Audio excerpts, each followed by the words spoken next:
Good people, here we have the new tower, the Tower 300. This is the latest iteration of the vending machine style enclosure, but it's been redesigned to stand out. I'm really happy to see them change up the formula a little bit compared to the previous towers. The frame has this new shape with this panoramic 3-piece TG front view, which actually is a really interesting frame view with this octagon layout if you view it from the top. And by the way, thanks to Thermaltake for sponsoring the showcase, but also... You want to see how easy it is to get inside one of these? First, we got to do the peel, of course. This thing just pops off. Side panels are magnetic.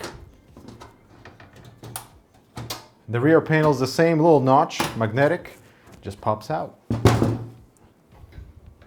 As usual, we've got thoughtful dust filtration on every point of intake and even exhaust, like the fine dust filters on both side panels, the bottom and the top to keep the interior absolutely clean, and this coarse filter for the rear that is meant to be for exhaust anyway. Size-wise, it is bigger versus the Tower 200 to properly accommodate micro ATX motherboards, and whatever massive hardware you might populate in here, like a 4-slot GPU up to 400mm or a really tall CPU cooler, or ideally take advantage of that surprisingly tall fan bracket, despite this case being targeted for micro ATX users. I feel like the whole micro ATX category is growing, so not only do we have more micro ATX case options available on the market, micro ATX motherboards and variety are growing too. But this thing is not lagging behind in terms of hardware compatibility. It will support a 420mm radiator on the side. I'm excited to put this in and see how it actually fits. So let's build, shall we? My work area.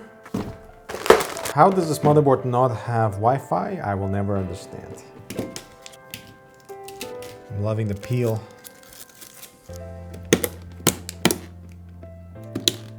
All right. I have not yet worked with a 420 AIO. Oh my god, this is massive. Look at this. I don't need instructions.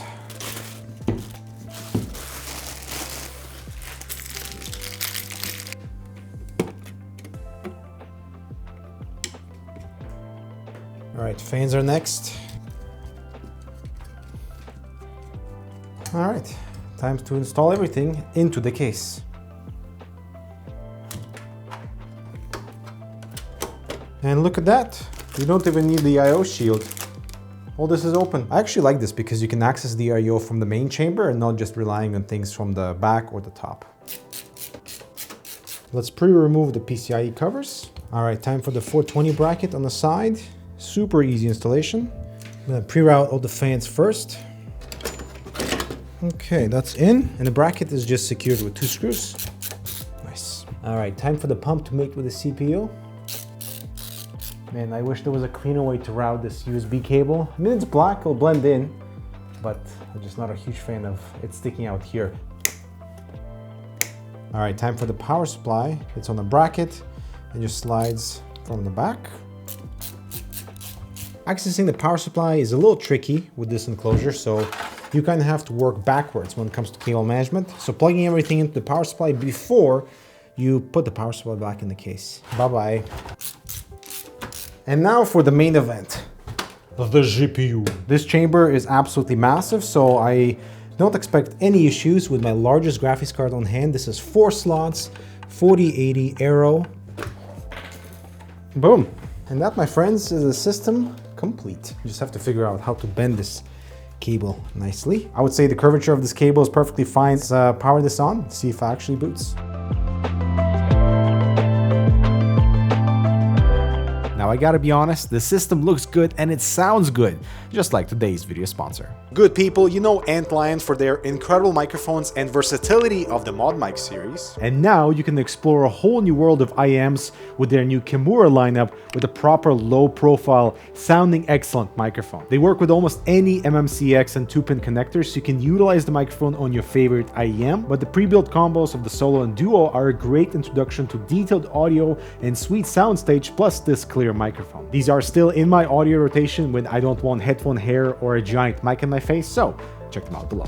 And good people, the system booted just fine. I just had to change the RGB, but this is my favorite enclosure in the entire Tower series. The Tower 300 is the way to be. Initially, I was thinking like, man, they've really unoptimized the height of the enclosure, but that's actually not the case. And I'm happy that there is no IO shield right beside the motherboard IO, because you can remove the glass panel and still have access to your motherboard IO and not necessarily do any finger gymnastics when you have to route those cables from the back. So you can easily access everything here. And this height is so that we can route your DisplayPort cable or HDMI cable properly, because those cables are usually quite thick, and without interfering with our dual 140mm at the top. Here above the power supply, you can mount a 120 or 140mm fan for additional maybe intake, and also hide some of the stuff that is being revealed underneath this mesh. And what's interesting is you can actually mount 8 120s or 140mm fans throughout the chassis. So 3 on the side, 1 on the bottom, 2 at the top that are pre-installed, and 2 also for the rear that is very likely to be set to exhaust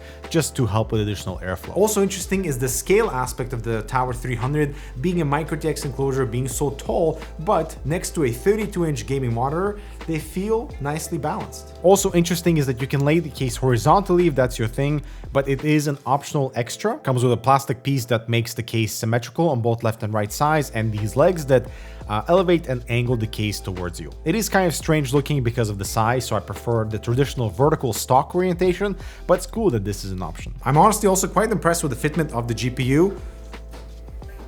It's my biggest graphics card. There's still plenty of space until the side panel for the GPU to breathe. And also convenient is this direct access to the bottom of our motherboard to, let's say, plug your USB 2 cables, fan cables, whatever.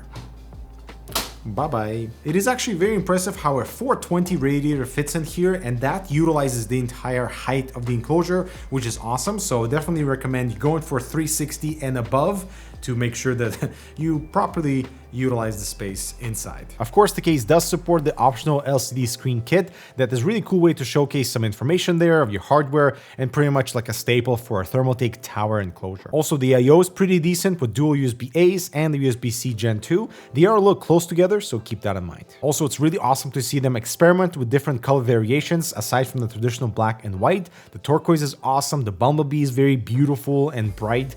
I would love to see more of that in 2024. Yes, please. Now, storage is a little bit of an afterthought, so we have this bracket for dual SSDs or 3.5-inch drives behind the motherboard tray, and this additional bracket beside the power supply for more storage capacity. Honestly, I was not expecting to like the Tower 300 as much as I did, but hopefully this will encourage more companies to explore the vertical space when it comes to micro-TX and ATX form factors, because there could be some space optimizations with this type of chassis, but I'm at least happy that they're trying to take advantage of like massive GPUs and a 420 on the side here that fits without any issues.